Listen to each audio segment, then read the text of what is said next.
In a city where half of the population is under 25, youth culture is everywhere. Here in the crush of Mexico City's El Chopo market, thousands are attracted by live bands and a high-octane mix of fashion and attitude.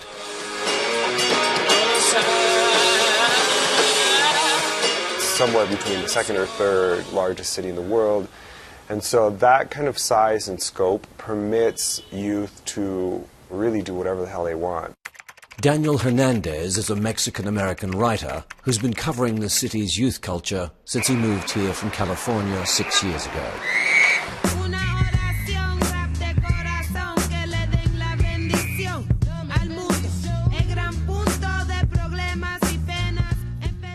In this kind of really kinetic and energetic, in some cases hostile or difficult or challenging urban environment, different things can happen in those kind of places of tension that exist between the young person and the city, the young person and their neighborhood, the young person and their family, the young person and their school. It's just a big, big place. Daniel Hernandez says resistance to authority is still central to the array of tribes Mexico City's young are drawn to. In the 1980s here, the police really violently repressed different forms of those cultural expressions through music and through punk rock, and all of that still survives. Being punk is still a mode of resistance.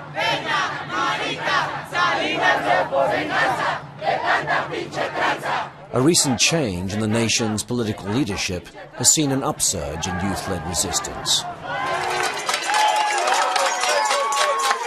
Endemic corruption, the long-running war against Mexico's drug cartels, and deep economic disparities have been the focus of a procession of protests. I think I'm optimistic because any change will come like in 10 years, and probably we're going to be like part of that change that came in that future. Maybe me and a lot of persons that are working the movement and are seeing Mexico right now, we'll see a better Mexico after.